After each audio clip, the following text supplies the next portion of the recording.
भगत के वश में है भगवान, भगत के वश में है भगवान, भगत के वश में है भगवान। भगत मुरली वाले की रोज वृंदावन डोले, कृष्ण को लल्ला समझे, कृष्ण को लल्ला बोले, कृष्ण को लल्ला समझे, कृष्ण को लल्ला बोले। श्याम के प्यार में पागल हुई वो श्याम दीवानी, अगर भजनों में लागे छोड़ दे दाना पानी, अगर भजनों में लागे छोड़ दे दाना पानी। प्यार करन वो लागे उससे, प्यार करन वो लागे उससे, अपने पुत्र समान भगत के वश में है भगवान, भगत के वश में।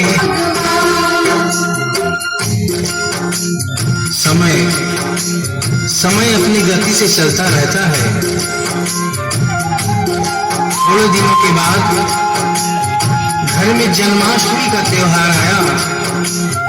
उस दिन संयोगवश उस औरत की तबीयत बहुत ज्यादा खराब थी। वो अपने बिस्तर से उठ भी नहीं पा रही थी। उसने अपनी बहू को आवाज देकर कहा कि बेटा आज जन्माष्टमी है, आज जन्माष्टमी है।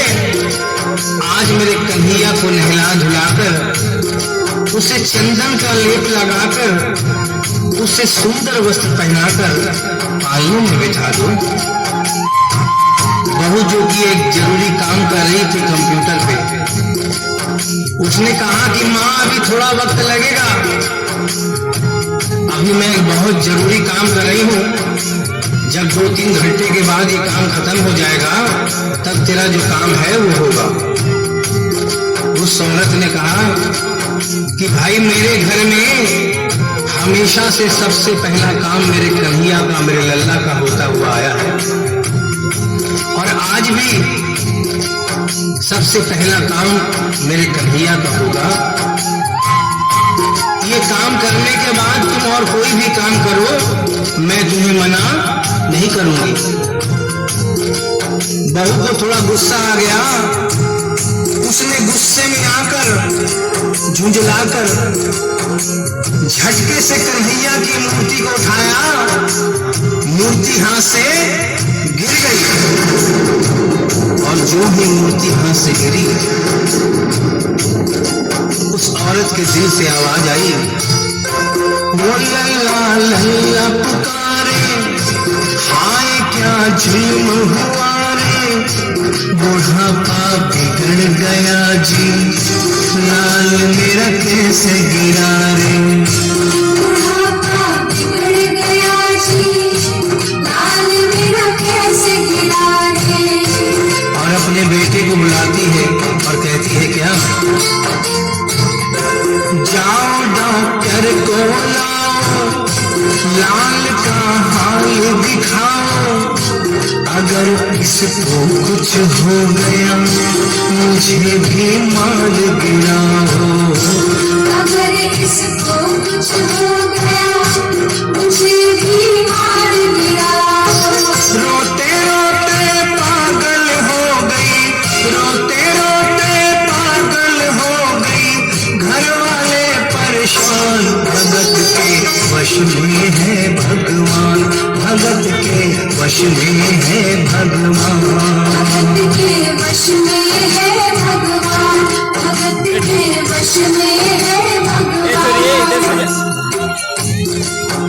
उसके बेटे ने लाख समझाने की चेष्टा की कि माँ ये पीतल की मूर्ति है, माँ ये पीतल की मूर्ति है, इसे गिरने से कोई चोट नहीं लगती। लेकिन वो एक ही रटन लगा के रखी थी कि किसी डॉक्टर को बुलाओ और मेरे कन्हैया को दिखाओ। हल्ला गुल्ला सुनकर पड़ोसी जमा हो गए।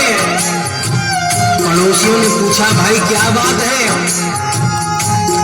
लड़के ने कहा कि मेरी माँ पागल हो गई है, मेरी माँ पागल हो गई है। अरे पीतल की मूर्ति जमीन पे गिरी है तो कहती है कि डॉक्टर को बुलाओ। उन्हीं पड़ोसियों में एक बुजुर्ग आदमी थे, उन्होंने उसके बेटे को एक तरफ बुलाया और कहा कि बेटा क्यों झमेला करता है? अरे मोहल्ले में इतने सारे डॉक्टर हैं, किसी को बुला के ले आ, वो आके देख लेगा और कह देगा तेरा लल्ला ठीक है, तेरी माँ शांत हो जाएगी। लड़के के भी समझ में बात आ गई, मोहल्ले में गया, बहुत से डॉक्टरों की मिन्नत की, लेकिन कोई भी डॉक्टर ये केस लेने को तैयार नहीं हुआ। बड़े मुश्किल से एक डॉक्टर को राजी किया और कहा कि डॉक्टर साहब मैं आपको दुगनी तिगुनी फीस दूंगा, सिर्फ एक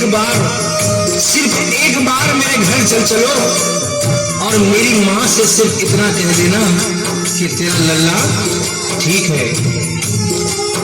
डॉक्टर भी लालच में आ गया, अपना ब्रीफ केस उठाया और उसके साथ उसके घर चला गया। और क्या हुआ? नब्ज को टटोल के बोले ये तेरा लाल सही है, कसम खा कर कहता हूँ कोई तकलीफ नहीं है। वो माथा देख के बोले ये तेरा लाल सही है, माई चिंता मत करियो कोई तकलीफ नहीं है, माई चिंता मत करियो कोई तकलीफ नहीं है। लेकिन उस बुढ़िया माई को तसल्ली नहीं हुई, उन्होंने कहा